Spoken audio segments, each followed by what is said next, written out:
मैं शुक्रिया अदा करता हूँ आज के मुंतज़मीन का, प्रेसिडेंट साहब का, प्राइम मिनिस्टर साहब का। जो बातें हो गई मेरे ख़्याल में हम उसकी रेपिटेशन में जाए बगैर, जो बात मियाँ साहब ने और मौलाना फजल रहमान साहब ने की, उसमें से सिर्फ़ एक बात मैं मौलाना साहब की दोहराना चाहता हूँ।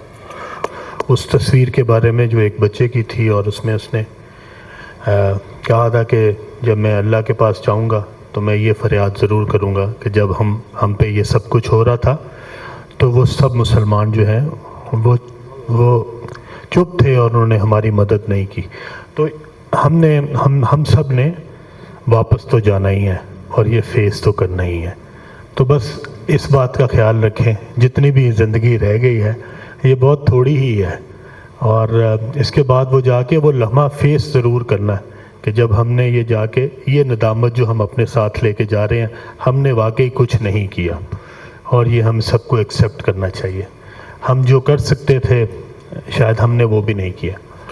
तो मेरी गुजारिश है प्राइम मिनिस्टर साहब से कि इस पे हमारी जो डिप्लोमेसी है कम से कम हम उसको एक्टिवेट करें।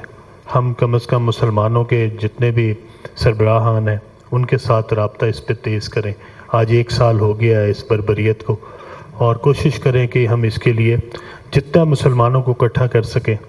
और अफसोस इस बात पे है कि पूरा मगरब जो कि एनिमल राइट्स के ऊपर भी इकट्ठा हो जाता, जो कुत्ते और बिल्लियों के राइट्स पे भी इकट्ठा हो जाता है, वो ये देख रहा है कि किस तरह बच्चों को जो है वो मारा जा रहा है। हज़ारों लाखों लोग जो हैं वो इसकी लपेट में है, लेकिन किसी के ऊपर कोई असर नहीं हो रहा। और जब यूएन का इजलास हो रहा था उस वक्त भी वो जो उनका कत्लेआम था वो जारी था, और दुनिया बेहिस है और किसी के ऊपर कोई असर नहीं हो रहा। और उसको जो है वो क्या रंग देते हैं, उसको वो जिस तरह चाहते हैं उस तरह का रंग दे देते हैं। लेकिन जो कहा गया हमारे ईमान का हिस्सा है, अल्लाह भी ये सब देख रहा है, और इंशाअल्लाह ताला अल्लाह की लाठी जो है वो बेआवाज़ है, और जिस दिन वो आएगी इंशाअल्लाह ताला उस दिन हम सब देखेंगे।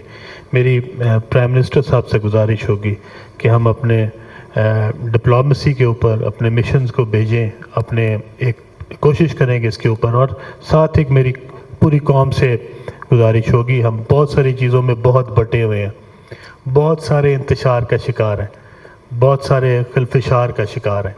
खुदा के लिए कम से कम एक बात याद रखें, उन ममालिक के पास कुछ नहीं बचा जो आपस में टूट गए थे।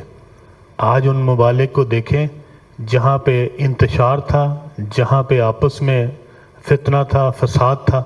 आज उन दुनिया में उन ममालिक का हाल देख लें, और जिन की हम आज मिसालें दे रहे हैं, जहाँ पे इसराइल ने हमला किया, उनमें से एक भी ना माशी तौर पर मुस्तहकम है और ना अपने पॉलिटिकल स्ट्रक्चर के मुताबिक कोई जो है मुस्तहकम है।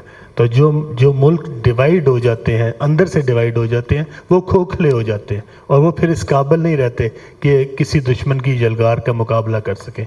मेरी सबसे हाथ बांध के गुजारिश है, खुदारा इस मुल्क की सलामती के लिए सब इकट्ठे रहें। सियासत ज़रूर करें, लेकिन मुल्क पहले और सियासत बाद में रखें। आप सबका बहुत बहुत शुक्रिया। बहुत बहुत शुक्रिया अलीम।